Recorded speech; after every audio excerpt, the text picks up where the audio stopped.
ದಸಾರ ಗುರುಗಳ ಕರುಣದಿಂದ ಪನಿತು ಪೇಳುವೆ ಪರಮ ಭಗವದ್ಭಕ್ತರಿದನಾದರದಿ ಕೇಳುವುದು. ಕಡು ಕರುಣೆ ನೀನೆಂದರಿದು ಹೇರುಡಲ ನಮಿಸುವೆ ನಿನ್ನಡೆಗೆ ಬೆಂಬಿಡದೆ ಪಾಲಿಸು ಪರಮ ಕರುಣಾ ಸಿಂಧು ಎಂದೆಂದು. ನಡು ನಡುವೆ ಬರುತ್ತಿಪ್ಪ ವಿಘ್ನವ ತಡೆದು ಭಗವನ್ನಾಮ ಕೀರ್ತನೆ ನುಡಿದು ನುಡಿಸೆನ್ನೆಂದ ಪ್ರತಿ ದಿವಸ ಮರೆಯದಲೇ. ಮೂವರುಳಿದ್ದರು ಸರಿಯ ಸುಖ ನೋವುಗಳು ಸಂಬಂಧವಾಗುವು ಪಾವನಕ್ಕೆ ಪಾವನ ಪರಾತ್ಪರ ಪೂರ್ಣ ಸುಖವನದೇ. ಈವನರುಹ ಬ್ರಹ್ಮ ಭವಾಂಡದೊಳು ಸಕಳೇವರ ತದಾಕಾರ ಮಾಡಿ ಪರಾವರೇಶ ಚರಾಚರಾತ್ಮಕ ಲೋಕಗಳ ಪೊರೆವ. ನಾಮಸ್ಮರಣೆಯಲ್ಲಿ 19ನೇ ಪದ್ಯ. ಹಿಂದೆ ಏನು ಹೇಳಿದ್ದಾರೆ? ನಾನು ಮಾಡ್ತೀನಿ ಅನ್ನೋ ಮಮಕಾರವನ್ನು ಅಹಂಕಾರವನ್ನು ಬಿಟ್ಟು ಪರಮಾತ್ಮ ಬಿಂಬನಾಗಿ ನನ್ನಲ್ಲಿದ್ದು ಮಾಡಿಸ್ತಾ ಇದ್ದಾನೆ. ಆ ಪರಮಾತ್ಮ ಎಂಥವನು? ತ್ರಿಗುಣಾತೀತನಾಗಿದ್ದಾನೆ. ತ್ರಿಗುಣಾತೀತನಾಗಿರುವಂಥ ಪರಮಾತ್ಮ ಮಾಡಿಸಿ ಅವರವರ ಕರ್ಮಕ್ಕನುಸಾರವಾಗಿ ಅವರವರಿಗೆ ಸ್ವರ್ಗ ನರಕ ಭೂ ಎಲ್ಲಿಡಬೇಕು ಅಲ್ಲಿಡ್ತಾನೆ. ಇದರಲ್ಲೂ ಅದೇ ಹೇಳ್ತಾ ಇದ್ದಾರೆ, ಮೂವರೊಳಿದ್ದರೂ ಸರಿ. ಸತ್ವ ರಜ ತಮೋ ಗುಣಗಳಲ್ಲಿ ಸಾತ್ವಿಕರಲ್ಲೂ ಅವನೇ ಇದ್ದಾನೆ, ರಾಜಸಿಗಳಲ್ಲೂ ಅವನೇ ಇದ್ದಾನೆ, ತಾಮಸಿಗಳಲ್ಲೂ ಅವನೇ ಇದ್ದಾನೆ. ಅವರವರ ಸ್ವರೂಪ ಯೋಗ್ಯತೆಗೆ ಅನುಸಾರವಾಗಿ ಕ್ರಿಯೆಗಳನ್ನು ಬಿಂಬನಾಗಿ ಪರಮಾತ್ಮ ತಾನು ಮಾಡ್ತಾಯಿದ್ದಾನೆ. ಅವರವರ ಅನಾದಿ ಯೋಗ್ಯತಾ ಇದೆ, ಅವರವರ ಅನಾದಿ ಕರ್ಮ ಇದೆ, ಅವರ ಪ್ರಯತ್ನ ಇದೆ. ಅದಕ್ಕನುಸಾರವಾಗಿ ಪರಮಾತ್ಮ ಮೂವರಲ್ಲೂ ಇದ್ದು ಆ ಕರ್ಮಗಳನ್ನು ಮಾಡಿಸ್ತಾ ಇದ್ದಾರೆ.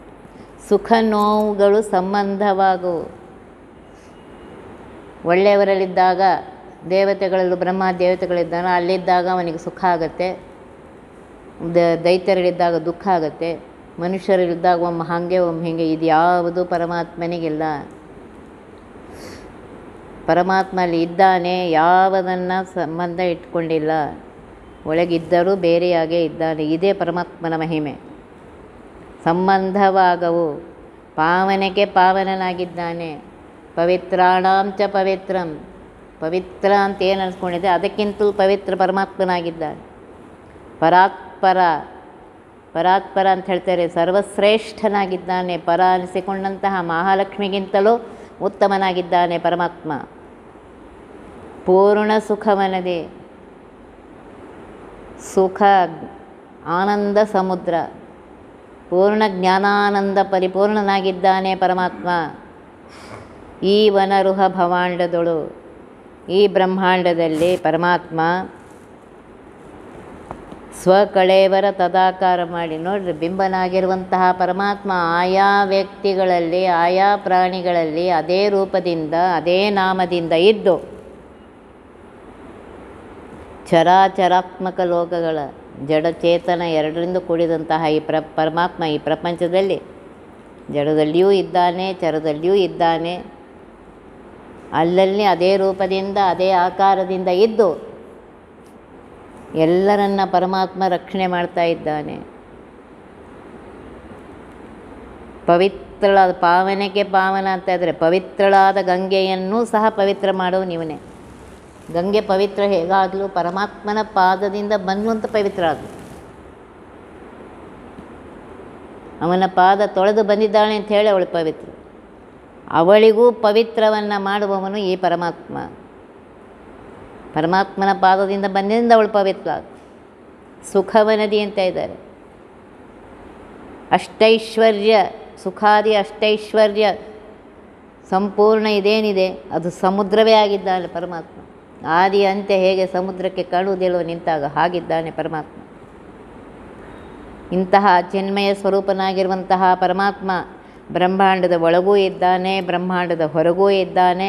ಬ್ರಹ್ಮಾಂಡದಲ್ಲಿರುವ ವಸ್ತುಗಳ ಆಕೃತಿಯಂತೆ ತದ್ರೂಪನಾಗಿ ಇದ್ದಾನೆ. ಆದರೆ ಜೀವರ ಅಲ್ಪಜ್ಞತ್ವ, ಅಸ್ವತಂತ್ರತ್ವ, ಅಲ್ಪಶಕ್ತಿತ್ವ ಇದು ಯಾವುದೂ ಅವನಿಗೆ ಇಲ್ಲ.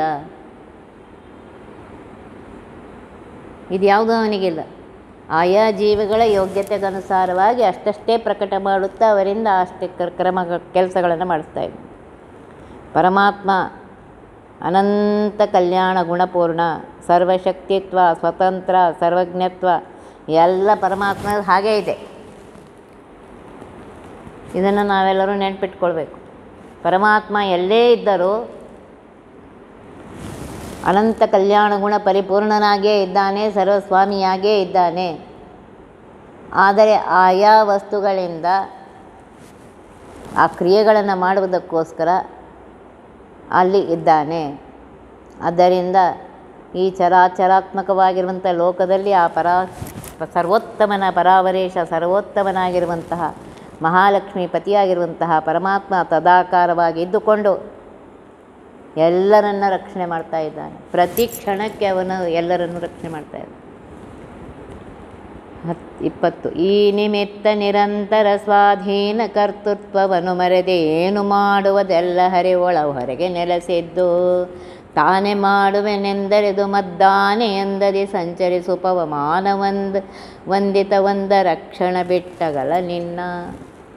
ಹಿಂದೆ ಹೇಳಿದಂತೆ ಈ ನಿಮಿತ್ತ, ಹಿಂದೆ ಹೇಳಿದಂತೆ ಪರಮಾತ್ಮ ಸರ್ವತಂತ್ರ ಸ್ವತಂತ್ರ ಸರ್ವೋತ್ತಮ ಸರ್ವಕರ್ತ ಗುಣಪೂರ್ಣ ನಿರ್ಲೇಪನಾಗಿದ್ದಾನೆ, ಸರ್ವಕರ್ತ ಆಗಿದ್ದಾನೆ. ಇದನ್ನೆಲ್ಲ ತಿಳಿದುಕೊಂಡು ಕ್ರಿಯೆಗಳನ್ನು ನಿರಂತರ ಏನೇನು ಕ್ರಿಯೆಗಳನ್ನು ಯಾವಾಗಲೂ ಮಾಡ್ತಾ ಇದ್ದೆ ಅದೆಲ್ಲ ಸ್ವಾಧೀನ ಕರ್ತೃತ್ವವನ್ನು ಮರೆದು ನಾನು ಮಾಡ್ತಾ ಇದ್ದೀನಿ, ನನ್ನಿಂದ ಆಗ್ತಾ ಇದೆ, ನನ್ನಷ್ಟು ಯಾರು ಮಾಡ್ತಾರೆ ಇದನ್ನು ಬಿಟ್ಟುಬಿಡಿ. ಅವರ ಯೋಗ್ಯತೆಗನುಸಾರವಾಗಿ ಪರಮಾತ್ಮ ಅಲ್ಲಿ ನಿಂತು ಮಾಡಿಸ್ತಾ ಇದ್ದಾನೆ. ಆ ಕರ್ಮಗಳನ್ನು ಮಾಡಿ ಪರಮಾತ್ಮ ನೀನೇ ನಿಂತು ಮಾಡಿಸಿದೆಯಾ, ಇದು ನಿನಗೆ ಅಂತ ಸಮರ್ಪಣೆ ಮಾಡಿ ಅಷ್ಟೇ. ಏನು ಮಾಡುವುದೆಲ್ಲ ನೀನು ಏನು ಕರ್ಮಗಳನ್ನು ಮಾಡ್ತಾ ಇದ್ದೀನಿ ಎಲ್ಲರೂ ಇದ್ರ ಕಡೆ ಲಕ್ಷ್ಯ ಕೊಡ್ರಿ. ನೀನು ಯಾವ ವರ್ಣದಲ್ಲಿ ಹುಟ್ಟಿದೆಯಾ, ಯಾವ ಆಶ್ರಮದಲ್ಲಿದೆಯಾ, ಆ ವರ್ಣ ಆಶ್ರಮಕ್ಕೆ ಅನುಸಾರವಾಗಿ ದೇಶಕಾಲಕ್ಕೆ ಅನುಸಾರವಾಗಿ ಕರ್ಮಗಳನ್ನು ಮಾಡಬೇಕು. ಇದರಿಂದ ಯಾರೂ ಹೊರಗಿಲ್ಲ, ಸರ್ವರು ಹುಟ್ಟಿದಂತಹ ಸರ್ವ ಜೀವಿಗಳು ಇದನ್ನು ಮಾಡಲಿಕ್ಕೆ ಬೇಕು. ಆದ್ದರಿಂದ ಮೊದಲು ಅದನ್ನು ತಿಳಿದುಕೊಂಡು ನಿಮಿತ್ತ ನಿರಂತರ ಏನು ಕೆಲಸ ಮಾಡ್ತಾ ಇದೆಯಾ ಅದನ್ನು ಪರಮಾತ್ಮ ಸ್ವತಂತ್ರ ಕರ್ತನಾಗಿರುವಂತಹ ಸರ್ವತಂತ್ರ ಸ್ವತಂತ್ರನಾಗಿರುವಂತಹ ಸರ್ವೋತ್ತಮನಾಗಿರುವಂತಹ ಪರಮಾತ್ಮ ನೀನೇ ಬಿಂಬನಾಗಿ ನನ್ನಲ್ಲಿದ್ದು ಮಾಡಿಸ್ತಾ ಇದೆಯಪ್ಪ. ಒಳ ಹೊರಗೆ ನೆಲೆಸಿದ್ದು ನೀನು ಒಳಗೂ ಇದ್ದಾನೆ ಹೊರಗೂ ಇದ್ದಾನೆ. ಪರಮಾತ್ಮ ತಾನೇ ಮಾಡುವನೆಂದು ಆ ಪರಮಾತ್ಮನೇ ಮಾಡಿಸ್ತಾ ಇದ್ದಾನೆ, ಬಿಂಬನಾಗಿ ಮಾಡಿಸ್ತಾ ಇದ್ದಾನೆ. ಅದನ್ನು ತಿಳಿದುಕೊಂಡು ಅರಿದು ಅದನ್ನು ತಿಳಿದುಕೊಂಡು ಮದ್ದಾನೆ ಎಂದದೇ ಸಂಚರಿಸು. ಅಹಂಕಾರದಿಂದ ಅಲ್ಲ, ಇಲ್ಲಿ ಮದ್ದಾನೆ ಎಂದದಿ ಸಂಚರಿಸು ಅಂತ ಹೇಳ್ತಾರೆ. ಅಹಂಕಾರದಿಂದ ಅಲ್ಲ, ನಿಶ್ಚಿಂತತೆಯಿಂದ ನಿರ್ಭಯನಾಗಿ ಸರ್ವಕರ್ತ ಎಂದು ಪರಮಾತ್ಮನ ಸ್ಮರಣೆ ಮಾಡುತ್ತಾ ನಿರ್ಭಯನಾಗಿ ಸಂಚರಿಸು. ಆ ಪರಮಾತ್ಮ ನನ್ನ ರಕ್ಷಕನಿದ್ದಾನೆ, ಆ ಪರಮಾತ್ಮ ನನ್ನ ಸ್ವಾಮಿಯಾಗಿದ್ದಾನೆ, ಆ ಪರಮಾತ್ಮ ನನ್ನಿಂದ ಮಾಡಿಸ್ತಾ ಇದ್ದಾನೆ. ಸರ್ವತ್ರ ವ್ಯಾಪ್ತನಾಗಿರುವಂತಹ ಪರಮಾತ್ಮ ನನ್ನಲ್ಲೂ ಇದ್ದಾನೆ, ಅವನೇ ನನ್ನ ಯೋಗ್ಯತೆಗನುಸಾರವಾಗಿ ಮಾಡಿಸ್ತಾ ಇದ್ದಾನೆ. ಅದೆಲ್ಲ ಪರಮಾತ್ಮ ನಿನಗೆ ಸಮರ್ಪಣೆ ಅಂತ ಹೇಳಿ ನಿಶ್ಚಿಂತತೆಯಿಂದ ಸಮರ್ಪಣೆ. ಏನಾಗುತ್ತೋ ಏನಿಲ್ಲ. ನಂಬಿ ಕೆಟ್ಟವರಿಲ್ಲವೋ ರಂಗಯ್ಯನ ನಂಬದೆ ಕೆಟ್ಟರೆ ಕೆಡಲಿ. ಇವತ್ತಿನವರೆಗೂ ಪರಮಾತ್ಮನ ನಂಬಿದವರಿಗೆ ಕೆಟ್ಟದಾಗಿಲ್ಲ. ಪರಮಾತ್ಮ ಅವರನ್ನು ರಕ್ಷಣೆ ಮಾಡಿದ್ದಾನೆ, ಅವರಿಗೆ ಅನುಗ್ರಹ ಮಾಡಿದ್ದಾನೆ. ಅದನ್ನು ಮದ್ದಾನೆ ಎಂದದಿ ಅಂದರೆ ನಿರ್ಭಯನಾಗಿ ಪರಮಾತ್ಮನ ಸ್ಮರಣೆ ಮಾಡುತ್ತಾ ಮುಂದೇನಾಗುತ್ತೆ ಏನಿಲ್ಲ, ನಂಬಿ ಪರಮಾತ್ಮನ ನಂಬಿದ್ದೇನೆ ನನಗೆ ಒಳ್ಳೆಯದೇ ಆಗುತ್ತೆ ಅಂತ ಸಂಚರಿಸು. ಪವಮಾನ ವಂದಿತ ಭಾರತೀಯ ಮುಖ್ಯ ಪ್ರಾಣಾಂತರ್ಗತನಾಗಿರುವಂತಹ ವಾಯುದೇವರಿಂದ ನಮಸ್ಕರಿಸಲ್ಪಟ್ಟಿರುವಂತಹ ಪರಮಾತ್ಮ ಒಂದು ಕ್ಷಣದಲ್ಲಿರುವ ಕಿಂಚಿತ್ ಭಾಗವು ನಿನ್ನನ್ನು ಬಿಟ್ಟಿಲ್ಲ, ನಿನ್ನ ಜೊತೆಗೇ ಇದ್ದಾನೆ, ಎಲ್ಲರ ಜೊತೆಗಿದ್ದಾನೆ. ಇದನ್ನು ನೆನೆಸ್ಕೊಳ್ಬೇಕು. ಸ್ವರೂಪ ದೇಹದಲ್ಲಿರುವಂತಹ ವಾಯುದೇವರ ಅಂತರ್ಗತನಾಗಿರುವಂತಹ ಪರಮಾತ್ಮ ವಾಯುದೇವರಿಂದ ನಮಸ್ಕಾರ ಮಾಡಿಕೊಂಡು ಬಿಂಬನಾದಂತಹ ಪರಮಾತ್ಮ ಒಂದು ಕ್ಷಣವೂ ನಿನ್ನ ಬಿಟ್ಟಿಲ್ಲ. ಬಿಂಬನಾಗಿ ಸದಾ ಬಿಂಬನಾಗಿ ಸಕಲ ಕ್ರಿಯೆಗಳನ್ನು ವಾಯುವಂತರ್ಗತನಾಗಿ ಮಾಡ್ತಾ ಇದ್ದಾನೆ ಅನ್ನುವ ಜ್ಞಾನ ಇರಲಿ. ಅವರವರ ಯೋಗ್ಯತೆಗನುಸಾರವಾಗಿ ಪರಮಾತ್ಮ ಮಾಡಿಸ್ತಾ ಇದ್ದಾನೆ, ಈ ಜ್ಞಾನವನ್ನು ಮರೆಯಬೇಡ. ಆಗ ನನ್ನ ಜೊತೆಗೆ ಪರಮಾತ್ಮ ಇದ್ದಾನೆ, ನಿಶ್ಚಿಂತತೆಯಿಂದ ಇರು. ಧ್ರುವನನ್ನು ಅವರ ತಾಯಿ 5 ವರ್ಷದ ಬಾಲಕ ಇದ್ದ, ಅವನನ್ನು ಅಡವಿಗೆ ಕಳಿಸಿದ್ದಾಳೆ ಸುನೀತಿ. ಕಳಿಸಿದಾಗ ನಾರದರು ಮಧ್ಯದಲ್ಲಿ ಬಂದು ಕೇಳ್ತಾ ಇದ್ದಾರೆ, ಬಂದಿದೆಯಾ ಏನು ಅಂತ. ಇಲ್ಲಿ ಸುನೀತಿಗೂ ಕೇಳ್ತಾರೆ, ಏನಪ್ಪ ಕಳಿಸಿದ್ಯಾ? ಪರಮಾತ್ಮ ರಕ್ಷಕ ಇದ್ದಾನೆ, ನನ್ನ ಮಗನನ್ನು ರಕ್ಷಣೆ ಮಾಡಿಯೇ ಮಾಡ್ತಾನೆ. ಅವಳಿಗೂ ಇದೆ, ಇವನಿಗೂ ಇದೆ. ಇದನ್ನು ನೆನ್ಪಿಟ್ಕೊಳ್ಳಿ, ನಮ್ಮ ಜೊತೆಗೇ ಪರಮಾತ್ಮ ಇದ್ದಾನೆ, ನನ್ನನ್ನು ರಕ್ಷಣೆ ಮಾಡಿಯೇ ಮಾಡ್ತಾನೆ. ಹಿಂದೆ ಮಾಡಿದ್ದಾನೆ, ಈಗ ಮಾಡ್ತಾ ಇದ್ದಾನೆ, ಮುಂದೆಯೂ ಮಾಡೋವನಿದ್ದಾನೆ. ಇದು ಇರಬೇಕು, ಈ ನಂಬಿಕೆ ಇರಬೇಕು. ಈ ನಂಬಿಕೆ ಯಾವಾಗ ಬರುತ್ತೆ? ಪರಮಾತ್ಮನ ಸದಾ ಸ್ಮರಣೆ ಇದ್ದು ನನ್ನ ವರ್ಣಾಶ್ರಮ ಧರ್ಮವನ್ನು ಸರಿಯಾಗಿ ಮಾಡ್ತಾ ಆ ಪರಮಾತ್ಮನಿಗೆ ಅರ್ಪಿಸಿದಾಗ ಇದು ಬರುತ್ತೆ. ಇಲ್ಲದೇ ಇದ್ದರೆ ಬರೋದಿಲ್ಲ. ಹಲವು ಕರ್ಮವ ಮಾಡಿ ದೇಹವ ಬಳಲಿಸದೆ ದಿನದೇ ಹೃದಯ ಕಮಲ ಸದನದಿ ವಿರಾಜಿಸುವ ಹರಿಮೂರ್ತಿಯನೆ ಭಜಿಸೋ. ತಿಳಿಯದಿ ಪೂಜಾ ಪ್ರಕರಣವ ಫಲಸು ಪುಷ್ಪ ಗ್ರೋಧಕ ಶ್ರೀ ತುಳಸಿಗಳನ್ನರ್ಪಿಸಲು ಅಪ್ಪನು ವಾಸುದೇವ ಸದಾ. ಪರಮಾತ್ಮನ ವಿಸ್ಮರಣೆಯಿಂದ ನೀ ಏನು ಕರ್ಮ ಮಾಡಿದರೂ ಪ್ರಯೋಜನ ಇಲ್ಲ ಅಂತ ಹೇಳ್ತಾರೆ. ಬೆಳಗಿನಿಂದ ಸಾಯಂಕಾಲವರು ಕರ್ಮಗಳು ಮಾಡ್ತಾ ಇದ್ದೀವಿ, ಪರಮಾತ್ಮನ ಸ್ಮರಣೆಯೇ ಇಲ್ಲ, ಅದರಿಂದ ಏನು ಪ್ರಯೋಜನ? ಹಲವು ಕರ್ಮವ ಮಾಡಿ ದೇಹವನ್ನು ಬಳಲಿಸಬೇಡ, ಹಾಗಂತ ಕರ್ಮ ಮಾಡಬೇಡ ಅಂತ ಹೇಳ್ತಾ ಇಲ್ಲ. ಪರಮಾತ್ಮನ ವಿಸ್ಮರಣೆಯಿಂದ ಹಲವು ಕರ್ಮ ಮಾಡಬೇಡ, ಪರಮಾತ್ಮನ ಸ್ಮರಣೆಯಿಂದ ಪ್ರತಿಯೊಂದೂ ಕೆಲಸವನ್ನು ಮಾಡು. ದಿನದೇ ಹೃದಯ ಕಮಲ ಸದನದಲ್ಲಿ ವಿರಾಜಿಸುವ ಹರಿಮೂರ್ತಿಯನ್ನೇ ಭಜಿಸು. ನಿನ್ನ ಹೃದಯ ಮಂದಿರದಲ್ಲಿಯೇ ಇದ್ದಾನೆ ಪರಮಾತ್ಮ. ಅಂತಹ ಪರಮಾತ್ಮನ ಸ್ಮರಣೆ ಮಾಡು, ಅವನಿಗೆ ನೀನು ಮಾಡಿದ ಕರ್ಮಗಳನ್ನು ಅರ್ಪಿಸು. ಇದೇ ಪೂಜೆ ಅಂತ ಹೇಳ್ತಾ ಇದ್ದೆ, ಸತತ ಪೂಜೆ. ತಿಳಿಯದಿ ಪೂಜಾ ಪ್ರಕರಣ, ಈ ಪೂಜೆ ಪ್ರಕರಣವನ್ನು ತಿಳಿಯದೆ ನೀನು ಏನು ಗಂಟೆಗಟ್ಟಲೆ ಪೂಜೆ ಮಾಡಿದ್ರೂ ಪ್ರಯೋಜನ ಇಲ್ಲ ಅಂತ ಇದ್ದಾರೆ. ಫಲವನ್ನು, ಅನೇಕ ಫಲಗಳನ್ನು ತಂದಿದೆ, ಒಳ್ಳೆ ಒಳ್ಳೆಯ ಪುಷ್ಪಗಳನ್ನು ತಂದು ಸಂಗ್ರಹ ಮಾಡಿದೆ, ಅಗ್ರೋದಕವನ್ನು ಸಂಗ್ರಹ ಮಾಡಿದೆ, ಒಳ್ಳೆಯ ನೀರನ್ನು, ತುಳಸಿ ದಳವನ್ನು ಅರ್ಪಿಸಿದ್ದೆ. ಆದರೆ ಸರ್ವತ್ರ ವ್ಯಾಪ್ತನಾಗಿರುವಂತಹ ವಾಸುದೇವ ಆ ಪೂಜೆಯನ್ನು ಸ್ವೀಕರಿಸ ಅಂತ.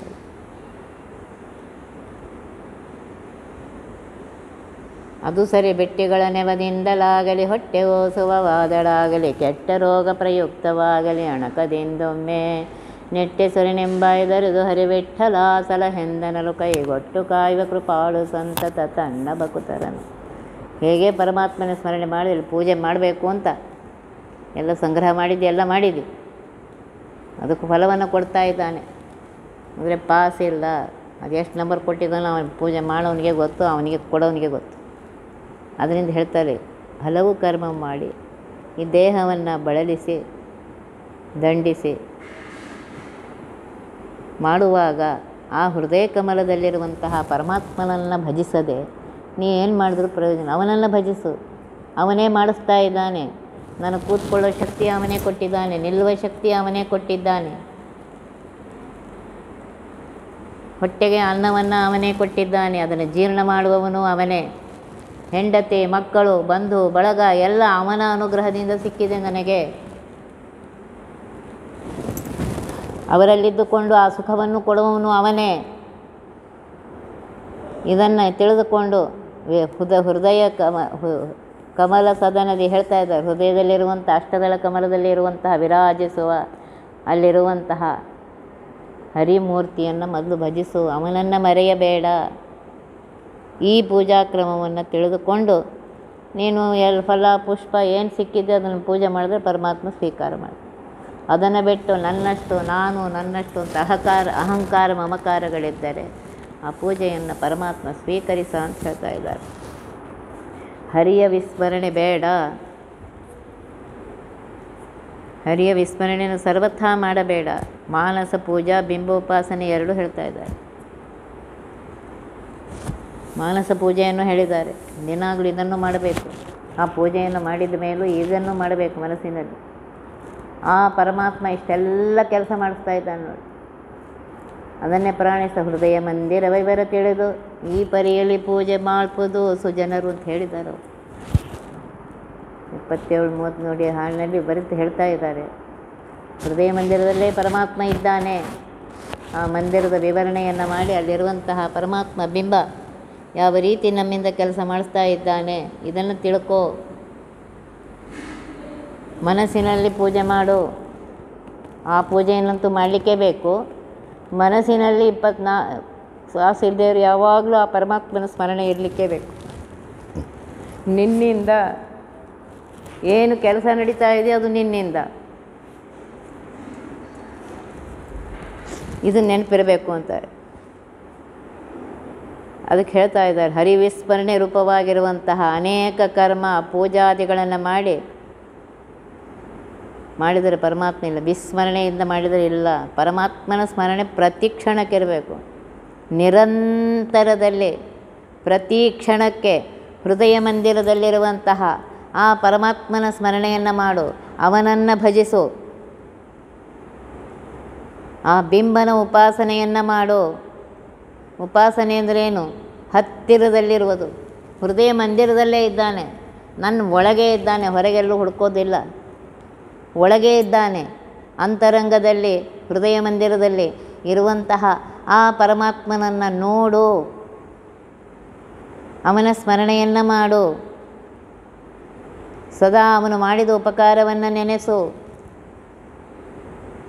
ನಿನ್ನಿಂದ ಸರ್ವವು ಪರಮಾತ್ಮ ನಿನ್ನಿಂದ.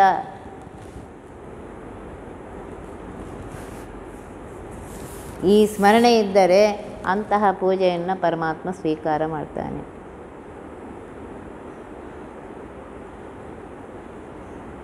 ಒಂದು ಸಲ ವ್ಯಾಸರಾಯರು ಅಲ್ಲಿ ಬೇಕಾಷ್ಟು ಅವರು ವನದಲ್ಲಿಯೇ ಬೇಕಾಷ್ಟು ತುಳಸಿ ಹೂವು ಎಲ್ಲ ಬೆಳೆಸಿರು. ದಿನ ಪೂಜೆಗೆ ಅದನ್ನು ಇದು ಮಾಡ್ತಾಯಿದ್ರು. ಒಂದು ಸಲ ಶಿಷ್ಯ ತಂದಿಟ್ಟಾಗ ಹೇಳಿದ್ರಂತ ಅದೆಲ್ಲ ನಿರ್ಮಾಲ್ಯ ಆಗಿದೆ ಅಂದ್ರೆ ಆ ಮಹಾನುಭಾವರಿಗೆ ಗೊತ್ತು. ಮನಸ್ಸಿನಿಂದಲೇ ಕನಕದಾಸರು ಪುರಂದಾಸರು ಅವರ ಭಕ್ತರು ಮನಸ್ಸಿನಿಂದಲೇ ಅರ್ಪಿಸಿದಾಗ ಸ್ವೀಕಾರ ಮಾಡಿದ್ದಾನೆ ಪರಮಾತ್ಮ. ಇವರು ಮಹಾನುಭಾವರು, ಅವರಿಗೆ ಗೊತ್ತಾಗಿದೆ. ಅದನ್ನು ಬಿಟ್ಟು ಬೇರೆ ಕಡೆಯಿಂದ ತೆಗೆದುಕೊಂಬ ಅಂತ ಹೇಳಿದ್ರೆ ಒಬ್ಬರಿಗಿಂತೂ ಒಬ್ಬರು ಮಹಾನುಭಾವ. ನಾವು ಇವೆಲ್ಲ ಏನು ತಿಳಿದೆ ನಾ ಅಂತ ಅಹಂಕಾರದಿಂದ ಮೆರಿತಾ ಇರ್ತೀವಿ. ಅದನ್ನು ಬಿಡಿ. ಏನೂ ಇಲ್ಲದಿದ್ದಾಗ ಮನಸ್ಸಿಂದಲೇ ಪರಮಾತ್ಮನಿಗೆ ಕೊಟ್ಟರೆ ಪರಮಾತ್ಮ ಸ್ವೀಕಾರ ಮಾಡ್ತಾನೆ. ನಾನು ಹೇಳ್ತಿರ್ತೀನಿ, ಈಗ ಲಾಕ್ಡೌನ್ ಇದೆ, ಹೋಗೋದಿಲ್ಲ, ಹೊರಗೆ ಹೋಗ್ತಾ ಇರ್ತೇವೆ. ದಾರಿ ಉದ್ದಕ್ಕೂ ಅಂಗಡಿಗಳಿರುತ್ತೆ, ಬಟ್ಟೆ ಅಂಗಡಿ ಇರುತ್ತೆ, ಆಮೇಲೆ ಚಿನ್ನದ ಅಂಗಡಿ, ಇವೆಲ್ಲ ಇರ್ತವೆ. ಅಲ್ಲಿ ನೋಡಿದಾಗ ಬಟ್ಟೆ ಅಂಗಡಿ ನೋಡಿದಾಗ ಅದು ನಾ ಹಾಕ್ಕೊಂಡ್ರೆ ಹೆಂಗಿರುತ್ತೆ ಅಂತ ನೋಡ್ತೀವಿ. ಚಿನ್ನದ ಅಂಗಡಿ ಇದ್ದಾಗ ಅದನ್ನು ಹಾಕ್ಕೊಂಡ್ರೆ ಅಂತ. ಅದ್ರ ಬದಲಾಗಿ ಪರಮಾತ್ಮ ಅಷ್ಟೆಲ್ಲ ಕೊಡೋ ಶಕ್ತಿ ನನಗಿಲ್ಲಪ್ಪ, ಅದು ನಿನಗೆ ಸಮರ್ಪಿತ ಅಂದರೆ ಪರಮಾತ್ಮ ಸ್ವೀಕಾರ ಮಾಡ್ತಾನೆ. ಅಷ್ಟು ಭಕ್ತಿ ಇರಬೇಕು, ಅಷ್ಟು ಮನಸ್ಸಿನಿಂದ ಕೊಡಬೇಕು. ಸ್ವೀಕಾರ ಕಟ್ಟೆ ಎಲ್ಲಿದೋ ಅಂಗಡಿ ಎಲ್ಲಿದೋ ಇದು ನಂಗೆ ಕೊಡ್ತೀಯ ಅಂತ ಹೀಗೆ ಅನ್ನೋದಿಲ್ಲ ಪರಮಾತ್ಮ. ಇದೇ ಕರುಣಾ ಸಮುದ್ರತ್ವ. ಈಗ ಅವನೊಬ್ಬನೇ ಇರೋನು, ಅವನ ಬಿಟ್ಟು ಪ್ರಪಂಚದಲ್ಲಿ ಮತ್ತೆ ಯಾರೂ ಇಲ್ಲ. ಪುಕ್ಕಟ್ಟೆ ಅಲ್ಲಿ ಅಂಗಡಿಯಲ್ಲಿದೆ ಕೊಟ್ಬಿಡ್ತೀಯ ನನಗೆ, ನಾನು ತೊಗೋತೀನೋ? ಇಲ್ಲ, ಹಂಗೆ ಅನ್ನೋದಿಲ್ಲ. ಅಷ್ಟಾರು ಮನಸ್ಸು ಮಾಡಿದೆಯಲ್ಲ, ನಾನು ತೆಗೆದುಕೊಳ್ತೇನೆ, ಸ್ವೀಕಾರ ಮಾಡ್ತೇನೆ, ಅನುಗ್ರಹ ಮಾಡ್ತೇನೆ ಅಂತ. ಇಂತಹ ಕರುಣಾ ಸಮುದ್ರನಾಗಿದ್ದಾನೆ ಪರಮಾತ್ಮ. ಆದ್ದರಿಂದ ಮನಸ್ಸಿನಿಂದ ಪ್ರತಿ ಕ್ಷಣಕ್ಕೆ ಅವನ ಸ್ಮರಣೆ ಮಾಡುತ್ತಾ ಇದು ನಿನ್ನಿಂದ, ಇದು ನಿನಗೆ. ಇಲ್ಲಿ ಕೂತು ಹೇಳ್ತಾ ಇದ್ದೇನೆ, ಅದು ಪರಮಾತ್ಮ ಒಳಗೆ ಕೂತು ಹೇಳಿಸಿದರೆ ಹೇಳ್ತೇನೆ, ನಿಮ್ಮಲ್ಲಿ ಕೂತು ಕೇಳಿಸಿದಾಗ ನೀವು ಕೇಳ್ತೀರಿ. ಅವನೇ ನೆನಪು ಕೊಟ್ಟರೆ ನೆನಪಿರುತ್ತೆ. ಪ್ರತಿ ಕ್ಷಣಕ್ಕೆ ಅವನ ಉಪಕಾರ ಇದೆ. ಇಲ್ಲದೆ ಈ ಜೀವ ಏನು ಮಾಡಲಿಕ್ಕೂ ಸಾಧ್ಯ ಇಲ್ಲ. ಸೂತ್ರದ ಗೊಂಬೆ, ಸೂತ್ರಧರನಾಗಿರುತ್ತಾ ಪರಮಾತ್ಮನೇ ಮಾಡಿಸುವವನು. ಧರಣಿ ನಾರಾಯಣನು ಉದಕದಿ ತುರಿಯ ನಾಮಕ ಅಗ್ನಿಯೊಳು ಸಂಕರುಷಣಾಭಯ ವಾಯುಗನು ಪ್ರದ್ಯುಮ್ನ ನಿರುದ್ಧ ಇರುತಿಹನು ಆಕಾಶದುಳು ಮೂರೆರಡು ರೂಪವ ಧರಿಸಿ ಭೂತಕ ಕರೆಸುವನು ತನ್ನಾಮ ರೂಪದಿ ಪರಜರ ಸಂತೈಪ. ಪಂಚಮಹಾಭೂತಗಳಲ್ಲಿ ಪರಮಾತ್ಮ ತಾನೇ ಇದ್ದು ಆಯಾ ಹೆಸರಿನಿಂದ ಅಲ್ಲಿದ್ದು ಪ್ರಜರ ಸಂತೈಪ ಎಲ್ಲರನ್ನ ರಕ್ಷಣೆ ಮಾಡ್ತಾ ಇದ್ದಾನೆ. ಪೃಥ್ವಿ ತತ್ವದಲ್ಲಿ ಪರಮಾತ್ಮ ಧರಣಿ ನಾರಾಯಣನು, ಧರಣಿ ಅಂದರೆ ಪೃಥ್ವಿ ತತ್ವದಲ್ಲಿ ಪರಮಾತ್ಮ ನಾರಾಯಣ ರೂಪದಿಂದ ಇದ್ದಾನೆ. ಉದಕದಿ ನೀರಿನಲ್ಲಿ ಪರಮಾತ್ಮ, ತುರಿಯ ಅಂತಂದರೆ ವಾಸುದೇವ ರೂಪದಿಂದ, ಕೊನೆಯ ವಾಸುದೇವ ರೂಪದಿಂದ ಅಲ್ಲಿದ್ದಾನೆ. ಅಗ್ನಿಯೊಳು ಸಂಕರ್ಷಣ, ತೇಜತತ್ವವಾಗಿರುವಂತಹ ಅಗ್ನಿಯಲ್ಲಿ ಪರಮಾತ್ಮ ಸಂಕರ್ಷಣ ರೂಪದಿಂದ ಇದ್ದಾನೆ. ವಾಯುಗನು ವಾಯುತತ್ವದಲ್ಲಿ ಪರಮಾತ್ಮ ಪ್ರದ್ಯುಮ್ನ ರೂಪದಿಂದ ಇದ್ದಾನೆ. ಅನಿರುದ್ಧ ಇರುತ್ತೇನೋ ಅನಿರುದ್ಧ ರೂಪದಿಂದ ಪರಮಾತ್ಮ ಆಕಾಶ ತತ್ವದಲ್ಲಿದ್ದಾನೆ. ಮೂರೆರಡು ರೂಪವ ಧರಿಸಿ 3+2 5 ರೂಪಗಳಿಂದ ನಾರಾಯಣ, ವಾಸುದೇವ, ಸಂಕರ್ಷಣ, ಪ್ರದ್ಯುಮ್ನ, ಅನಿರುದ್ಧ ಈ 5 ರೂಪಗಳಿಂದ ಪರಮಾತ್ಮ ಭೂತಗ ಪಂಚಮಹಾಭೂತಗಳಲ್ಲಿದ್ದುಕೊಂಡು ಅದೇ ಹೆಸರಿನಿಂದ ಕರೆಸಿಕೊಳ್ಳುತ್ತಾ ತನ್ನಾಮ ರೂಪದೇ ಆ ಹೆಸರಿನಿಂದ ಆ ರೂಪದಿಂದ ಅಲ್ಲಿದ್ದು ಪ್ರಜರ ಸಂತೈಪ ಎಲ್ಲರನ್ನ ರಕ್ಷಣೆ ಮಾಡ್ತಾ ಇದ್ದಾನೆ ನೋಡಿ. ಅವನು ಉಪಕಾರ ನಾವು ಏನು ಮಾಡಲಿಕ್ಕೂ ಸಾಧ್ಯ ಇಲ್ಲ, ಬರೀ ನಮಸ್ಕಾರ ಅಷ್ಟೇ, ಅದೇ ಮಾಡಿದ್ರೆ ನಮ್ಮ ಪುಣ್ಯ. ಅವನು ಮಾಡಿದ ಉಪಕಾರಕ್ಕೆ ನಾವು ಏನೂ ಮಾಡಲಿಕ್ಕೂ ಸಾಧ್ಯ ಇಲ್ಲ. ಪ್ರತಿ ಕ್ಷಣಕ್ಕೆ ಅವನು ಸ್ಮರಣೆ ಮಾಡುತ್ತಾ ನಿನ್ನಿಂದ ಅಂದರೆ ಸಾಕು, ಬೇಕಾದಷ್ಟು ಆಯಿತು. ಪ್ರತಿ ಕ್ಷಣಕ್ಕೆ ನೆನಪು ಇರಬೇಕು. ಹೀಗೆ ಪರಮಾತ್ಮ ತಾನು ರಾಜನಾಗಿ ಬಿಂಬನಾಗಿ ಇದ್ದು ಈ ಪ್ರಜೆಗಳೆನಿಸಿಕೊಂಡಂತಹ ತನ್ನ ಜನರನ್ನು, ತನ್ನ ಭಕ್ತಿ ಎಲ್ಲರನ್ನೂ ಪರಮಾತ್ಮ ಸಕಲರನ್ನು ರಕ್ಷಣೆ ಮಾಡ್ತಾ ಇದ್ದಾನೆ. ಎಲ್ಲರನ್ನ ಪರಮಾತ್ಮ ರಕ್ಷಣೆ ಮಾಡ್ತಾ ಇದ್ದಾನೆ. ಇದನ್ನು ಮರೆಯಬೇಡಿ. ನೋಡ್ರಿ, ಪಂಚಮಹಾಭೂತಗಳಲ್ಲಿದ್ದುಕೊಂಡು ನಮ್ಮ ಶರೀರವು ಪಂಚಮಹಾಭೂತಗಳಾಗಿದೆ, ಎಲ್ಲರ ಶರೀರವು ಪಂಚಮಹಾಭೂತಗಳಾಗಿದೆ. ಆ ಪಂಚಮಹಾಭೂತಗಳು ಹೊರಗೂ ಇವೆ, ಒಳಗೂ ಇದೆ. ಅದೆಲ್ಲರಲ್ಲಿ ಪರಮಾತ್ಮ ತಾನು ಸಂಕರ್ಷಣ, ವಾಸುದೇವ, ಪ್ರದ್ಯುಮ್ನ, ಅನಿರುದ್ಧ, ನಾರಾಯಣ ರೂಪದಿಂದ ಅಲ್ಲಿದ್ದು ಪ್ರತಿ ಕ್ಷಣಕ್ಕೆ ನಮ್ಮ ಜೊತೆಗಿದ್ದು ನಮ್ಮನ್ನು ರಕ್ಷಣೆ ಮಾಡ್ತಾ ಇದ್ದಾನೆ.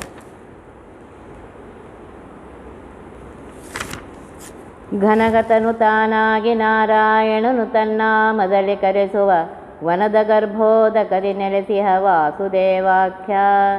ಧ್ವನಿ ಸಿಡಲು ಸಂಕರ್ಷಣನು ಮಿಂಚಿನೊಳು ಶ್ರೀ ಪ್ರದ್ಯುಮ್ನ ವೃಷ್ಟಿಯ ಹನಿಗಳೊಳನಿ ಧ್ವನಿಪ್ಪನು ವರುಷನೆಂದೆನಿಸೆ. ಎಲ್ಲ ಕಡೆಗೂ ಪರಮಾತ್ಮ ಇದ್ದಾನೆ ಅಂತ ಹೇಳಿದಾಗ ಇಲ್ಲಿ ಹೇಳ್ತಾ ಇದ್ದಾರೆ. ಘನಗತ, ಮಳೆ ಬರಬೇಕಾಗಿದ್ದರೆ ಮೋಡ ಮೊದಲು ತಯಾರಾಗತ್ತೆ. ಆ ಮೋಡದಲ್ಲಿ, ಘನ ಅಂದರೆ ಮೋಡದಲ್ಲಿ ಪರಮಾತ್ಮ ತಾನಾಗಿ ಅಂತ ಇದ್ದಾರೆ. ಸ್ವತಂತ್ರನಾಗಿರುವಂತಹ ಪರಮಾತ್ಮ ಮೋಡದಲ್ಲಿ ತಾನು ನಾರಾಯಣ ರೂಪದಿಂದ ಆಕಾಶದಲ್ಲಿದ್ದಾನೆ. ವನದ ಗರ್ಭೋದಕದೆ ಹೇಳ್ತಾ ಇದೆ. ಪೃಥ್ವಿಗೆ ಆಧಾರವಾಗಿರುವ ನೀರು, ಆ ನೀರು ಮೋಡದಲ್ಲಿದೆ. ಮೋಡದಲ್ಲಿ ನೀರು ತುಂಬಿಕೊಂಡಿದೆ. ಪೃಥ್ವಿಗೆ ಆಧಾರವಾಗಿ ನೀರಿಲ್ಲದೆ ಇದ್ದರೆ ನಡೆಯೋದಿಲ್ಲ ಕೆಲಸ. ನೋಡ್ರಿ, ನೀರೇ ಇಲ್ಲ ಅಂದರೆ ಏನಾಗುತ್ತೆ ಹೇಳ್ರಿ. ಈಗಲೇ ಎಲ್ಲರೂ ಚಿಂತೆ ಮಾಡ್ತಾ ಇದ್ದಾರೆ. ನೀರನ್ನು ನಾವು ಮನಸ್ಸಿಗೆ ಬಂದಾಗ ಕೆಡಿಸ್ತಾ ಇದ್ದೀವಿ, ಮನಸ್ಸಿಗೆ ಬಂದಾಗ ಇದು ಮಾಡ್ತಾ ಇದ್ದೀವಿ. ಎಷ್ಟೋ ನದಿಗಳು ಬತ್ತಿವೆ.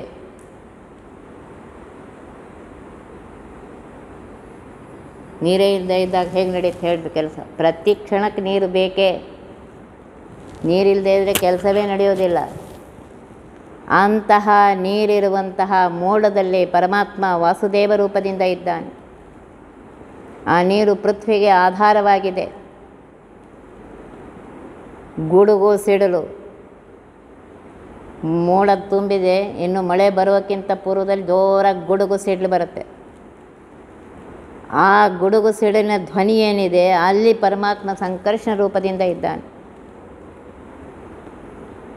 ಮಿಂಚು ಬರುತ್ತೆ, ಒಂದು ಕ್ಷಣ ಬೆಳಕು ಬಂದು ಹೊರಟು ಹೋಗುತ್ತೆ, ಅಲ್ಲಿ ಪರಮಾತ್ಮ ಪ್ರದ್ಯುಮ್ನ ರೂಪದಿಂದ ಇದ್ದಾನೆ. ಆಮೇಲೆ ಮಳೆ ಬರ್ತಾ ಇದೆ, ಆ ಮಳೆಯ ಹನಿಯಲ್ಲಿ ಪರಮಾತ್ಮ ಅನಿರುದ್ಧ ರೂಪದಿಂದ ಇದ್ದಾನೆ. ಅನಿರುದ್ಧ ನಿಪ್ಪನು ವರ್ಷನೆಂದೆನಿಸಿ, ವರ್ಷಾಕಾಲ ಅಂತ ಹೇಳ್ತೀವಿ, ಮಳೆಗೆ ವರ್ಷ ಅಂತ ಹೇಳ್ತಾರೆ. ಆ ಮಳೆಯಲ್ಲಿ ಪರಮಾತ್ಮ, ಮಳೆಯ ಹನಿಯಲ್ಲಿ ಪರಮಾತ್ಮ ಅನಿರುದ್ಧ ರೂಪದಿಂದ ಇದ್ದು ನಮಗೆ ಮಳೆಯನ್ನು ತಂದುಕೊಡ್ತಾ ಇದ್ದಾನೆ. ನೋಡ್ರಿ ಎಷ್ಟು ಮಾಡ್ತಾ ಇದ್ದಾನೆ ಉಪಕಾರ. ಪ್ರತಿ ಕ್ಷಣಕ್ಕೆ ಅವನ ಉಪಕಾರ ಇಲ್ಲದೆ ನಡೆಯೋದೇ ಇಲ್ಲ. ಕ್ಷಣದಾಗಿನ ಕ್ಷಣದಲ್ಲೂ ನಡೆಯೋದಿಲ್ಲ. ಇನ್ನು ಪಂಚಸಾಮವನ್ನು ಇಲ್ಲಿ ಹೇಳ್ತಾ ಇದ್ದಾರೆ. ಮಳೆ ಬರೋಕ್ಕಿಂತ ಮೊದಲು ಗಾಳಿ ಬರುತ್ತೆ. ಆ ಗಾಳಿಯಲ್ಲಿ ಪರಮಾತ್ಮ ಹಿಂಕಾರ ನಾಮಕ ಪ್ರದ್ಯುಮ್ನ ಇದ್ದಾನೆ. ಮೇಘದಲ್ಲಿ, ಮೋಡದಲ್ಲಿ ಪರಮಾತ್ಮ ಪ್ರಸ್ತಾವ ನಾಮಕ ವಾಸುದೇವ ರೂಪದಿಂದ ಇದ್ದಾನೆ. ಮಳೆಯಲ್ಲಿ ಉದ್ಗೀತ ನಾಮಕ ನಾರಾಯಣ ಇದ್ದಾನೆ. ಮಿಂಚಿನಲ್ಲಿ ಪ್ರತಿಹಾರ ಅನಿರುದ್ಧ ಇದ್ದಾನೆ. ಮಳೆಯಲ್ಲಿ ಪರಮಾತ್ಮ ನಿಧನ ಸಂಕರ್ಷಣ ರೂಪದಿಂದ ಇದ್ದಾನೆ. ಈ ರೂಪಗಳನ್ನು ತಿಳಿದುಕೊಂಡು ಇಷ್ಟೆಲ್ಲ ನಾಮಸ್ಮರಣೆಯಲ್ಲಿ ಹೇಳ್ತಾ ಇದ್ದಾರೆ, ನೆನಪಿಟ್ಕೊಳ್ಳಿ. ಇವೆಲ್ಲ ನೆನಪಿದ್ದರೆ, ಆ ಪರಮಾತ್ಮನ ರೂಪಗಳು ನೆನಪಿದ್ದರೆ ನಮಗೆ ಪ್ರತಿ ಕ್ಷಣಕ್ಕೆ ಪರಮಾತ್ಮನ ಸ್ಮರಣೆ ಆಗುತ್ತೆ. ನಾವು ಮನುಷ್ಯರು ಹೇಗಿದ್ದೇವೆ ಅಂದರೆ, ಮಳೆ ಬಂದರೂ ತ್ರಾಸು, ಮಳೆ ಬರಲಿಕ್ಕೂ ತ್ರಾಸು, ಬಿಸಿಲಿದ್ದು ತ್ರಾಸು. ಬಿಸಿಲುಗಾಲದಲ್ಲಿ ಯಾವಾಗ ಮಳೆ ಬರುತ್ತೆ ಅಂತೀವಿ, ಮಳೆಗಾಲ ಇದ್ದಾಗ ಇದು ಯಾವಾಗ ಮಳೆ ಹೋಗುತ್ತೆ ಅಂತೀವಿ, ಚಳಿಗಾಲ ಬಂದಾಗ ಇದು ಚಳಿ ಯಾವಾಗ ಹೋಗುತ್ತೆ ಅಂತೀವಿ. ನಮಗೆ ಯಾವುದೂ ಸಹನೆಯೇ ಇಲ್ಲ. ನೀನು ಬೇಡ ಅಂದರೂ ಬರ್ತಾ ಇದೆ. ಆಯಾ 4 ತಿಂಗಳಿಗೆ ಒಂದೊಂದು ಕಾಲ ಬಂದು ಹೋಗುತ್ತೆ. ನೀನು ಅದಕ್ಕೆ ಸರಿಯಾಗಿ ತಯಾರು ಮಾಡಿಕೊಂಡು ಪರಮಾತ್ಮನ ಉಪಕಾರವನ್ನು ನೆನೆಸೋ. ನಿನಗೆ ಮಳೆ ಬೇಡಾಗಿರ್ಬೋದು, ಆದರೆ ಹೊಲ ಮಾಡುವಂತಹ ರೈತನಿಗೆ ಮಳೆ ಬೇಕು. ಪ್ರತಿಯೊಂದು ಉಪಕಾರವೇ. ನೀನು ತಯಾರು ಮಾಡಿ ಪರಮಾತ್ಮನ ಸ್ಮರಣೆಯನ್ನು ಮಾಡ್ತಾ ಇರು. ಪ್ರತಿ ಕ್ಷಣ ಪರಮಾತ್ಮನ ಸ್ಮರಣೆ ಮಾಡ್ತಾ ಇರು. ಪರಮಾತ್ಮ ಮಾಡಿದ ಉಪಕಾರವನ್ನು ಮರೆಯಬೇಡ. ನೀ ಮಾಡಿದ ಉಪಕಾರ ನಾನೆಂದಿಗೂ ಇದು ನೆನಪಿಟ್ಕೊಡ್ರಿ. ಎಷ್ಟು ಉಪಕಾರ ಮಾಡ್ತಾ ಇದ್ದಾನೆ ಪರಮಾತ್ಮ ಪ್ರತಿ ಕ್ಷಣಕ್ಕೆ. ಅದನ್ನು ಮರೆಯದೆ, ಈ ಉಪಕಾರ ನೆನಪು ಯಾವಾಗ ಆಗುತ್ತೆ, ಅವನು ಮಾಡಿದ ಉಪಕಾರ ನಮಗೆ ನೆನಪಾದಾಗ ಸ್ಮರಣೆಯನ್ನು ಮಾಡಿರಿ. ನಾಮಸ್ಮರಣೆ ಅಂತ ಇದೆ. ನೀ ಅದಕ್ಕಿಂತ ಹೆಚ್ಚು ಏನೂ ಮಾಡಲಿಕ್ಕಾಗೋದಿಲ್ಲ. ಆ ಪರಮಾತ್ಮನ ನಾಮವನ್ನು ಸ್ಮರಣೆ ಮಾಡಿ, ನೀ ಮಾಡಿದ ಉಪಕಾರಪ್ಪ ಪರಮಾತ್ಮ, ನಿನ್ನಿಂದ ಇದು ನಡೀತಾ ಇದೆ ಅಂತ ಹೇಳ್ರಿ. ಆಗ ಪರಮಾತ್ಮ ಅನುಗ್ರಹ ಮಾಡ್ತಾನೆ ಅನ್ನೋದನ್ನು ಹೇಳ್ತಾ ಇದ್ದಾರೆ. ಮುಂದಿನದನ್ನು ನಾಳಿನ ದಿವಸ ತಿಳ್ಕೊಂಡು. ಒತ್ತಿ ವಿಘ್ನಗಳ ಕಳೆದಪ ಮೃತ್ಯುವಿಗೆ ಮರೆ ಮಾಡಿ ಕಾಲನ ದೂತರಿಗೆ ಬೇಕರವ ಪೊಟ್ಟಿಸಿ ಸಕಲ ಸಿದ್ಧಿಗಳ ಒತ್ತಿಗೊಳ್ಳೆ ಶಿವನರು ಹೇ ಕ್ಷಣ ನೃತ್ಯ ಮಾಡುವರವರ ಮನೆಯೊಳು ನಿತ್ಯಮಂಗಳ ಹರಿಕಥಾಮೃತ ಸಾರ ಪಠಿಸುವರ.